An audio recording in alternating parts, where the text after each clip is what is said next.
Praise the lord. యేసయ్య అతి పరిశుద్ధమైన నామములో మీ అందరికీ వందనాలు. ఇది నా లేఖన భాగము. రోమీలకు రాసిన పత్రిక 5వ అధ్యాయము 5వ వచనం చదువుతున్నాను. ఎందుకనగా ఈ నిరీక్షణ మనలను సిగ్గుపరచదు, మనకు అనుగ్రహింపబడిన పరిశుద్ధాత్మ ద్వారా దేవుని ప్రేమ మన హృదయములలో కుమ్మరింపబడి ఉన్నది. ఈ యొక్క వచన భాగంలో ఆయన యందు నిరీక్షణ కలిగి ఉంటే వారు సిగ్గుపడరు. ఎప్పుడు పడతాం? ఎప్పుడైనా మనము మన గౌరవానికి భంగం వచ్చే మాట ఎవరైనా అన్నప్పుడు, లేదా మనం ఇతరుల ముందు గౌరవంగా నిలబడలేని పని చేసినప్పుడు సిగ్గుపడతాం. అయితే ఈ ప్రయాణంలో మనము ఎవరిని నమ్మినాము, ఎవరి యందు నిరీక్షణ కలిగి ఉన్నాము? దేవుని యందే. ఆయన యందు నిరీక్షణ కలిగి ఉండి కొనసాగే ఈ ప్రయాణంలో ఆయన పైన పెట్టుకున్న ఈ నిరీక్షణ, మనం కలిగి ముందు కొనసాగుతున్న ఈ నిరీక్షణ సిగ్గుపడనివ్వదు. మనము గౌరవంగా, బలంగా ఇతరుల ముందు గొప్పగా నిలబడే స్థితిని ఆయన ఇస్తాడు, తప్పక ఇస్తాడు.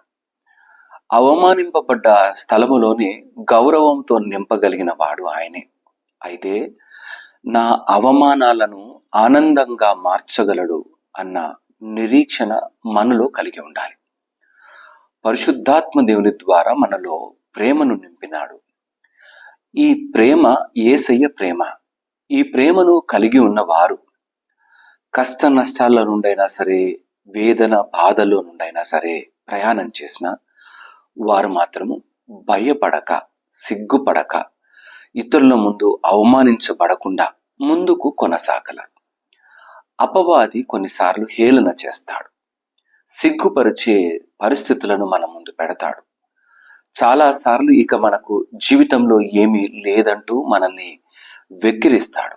కానీ ఈ వెక్కిరింతల గుండా ప్రయాణం చేస్తున్న జీవితంలో కొంత నిరీక్షణ దేవుని పైన కలిగిన వారంగా ఉండి ఒక్కసారి ఆయన చెబుతున్న మాటల్ని, ఆయన చూపించబోయే మార్గాల్లో అడుగులు వేయటానికి ప్రయత్నం చేస్తే చాలు, మనల్ని సిగ్గుపరిచే అపవాది కుతంత్రములన్నిటినీ త్రొక్కివేస్తాడు ఆయన. ఈ చుట్టుప్రక్కల ఉండేవారు చాలాసార్లు మనం చేస్తున్న పనులను బట్టి మనల్ని సిగ్గుపరుస్తారు. మన పనులను ఎత్తి చూపుతూ, మనం తక్కువ వారమంటూ చాలా సిగ్గుపరిచేవారుగా ఉంటారు. ఒక వ్యాపారం చేశాం, ఆ వ్యాపారంలో నష్టం వచ్చింది. వీడేం వ్యాపారం చేస్తాడు, ఏం బాగవుతాడు అంటూ మనల్ని అవమానిస్తూ సిగ్గుపరుస్తారు. అయితే దేవుని సన్నిధానంలో ఆయన యందు నిరీక్షణ కలిగిన వాడు అనేకులు ఒకవేళ మనల్ని చూసి తక్కువగా చేయవచ్చునేమో.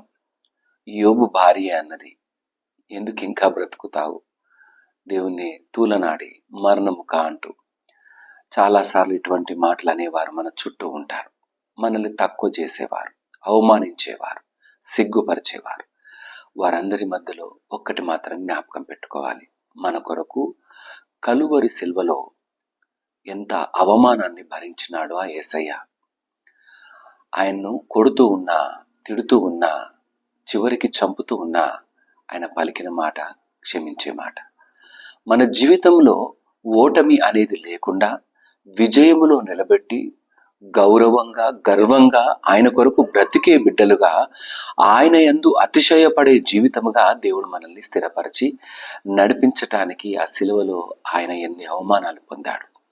మన ప్రయాణాల్లో పొందుతున్న, ఈ జీవిత ప్రయాణంలో పొందుతున్న అవమానాలు పెద్దవేమీ కావు. కాబట్టి నిరీక్షణ కలిగి కొనసాగుతాం. నువ్వే స్థితిలో ఉన్నా, ఏ పరిస్థితుల్లో ఉన్నా మర్చిపోవద్దు, నీ ముందున్న బ్రతుకులో గౌరవమైన స్థితిని దేవుడు ఇవ్వటానికి, బలమైన ఆర్థిక స్థితిని దేవుడు ఇవ్వటానికి, చక్కటి ఆరోగ్యంతో నిలబెట్టడానికి దేవుడు నిన్ను సిద్ధపరిచినాడు. ఆయన యందు నిరీక్షణ కలిగి ఆయన ఇవ్వబోయే ఈ ఈవులన్నిటినీ పొందుకున్న వారముగా ఆయన యందు నమ్మకమైన స్థితిలో ముందుకు నిరీక్షణతో కొనసాగుదాం. దేవుడి మాటలు దీవించి ఆశీర్వదించును గాక. ఆమేన్. తల వంచుదామా? ప్రార్థన చేసుకుందాం. మా యేసయ్య మీకే వందనాలు. నువ్వు సిగ్గుపడనీయవు. వికటహాసము చేస్తున్న అపవాది ముందు సిగ్గుపడనీయవు. బలంగా నిలబెట్టే దేవుడవు.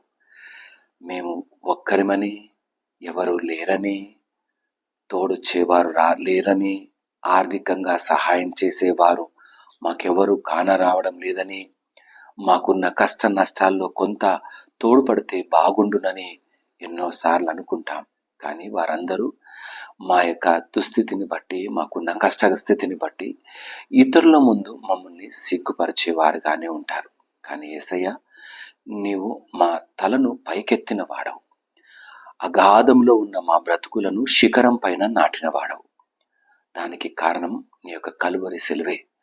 ఆ సిలువలో బలియాగము ద్వారా మా బ్రతుకులను మార్చినావు. అవమానించబడాల్సిన మేము గౌరవాన్ని పొందుకునే నమ్మకమైన స్థితిలో నిలబెట్టిన దానికి కారణము నీవే యేసయ్య. మా తండ్రి, మా కొరకే అవమానించబడ్డావు.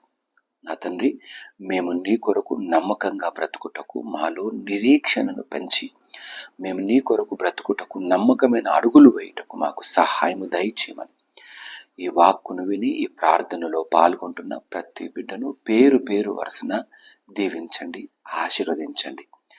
వారికి ఉన్న అక్కర్లను, అవసరతలను నాయన నీవు తాకుతూ తీరుస్తూ ముందుకు నడిపించమని ప్రార్థన చేస్తున్నాను.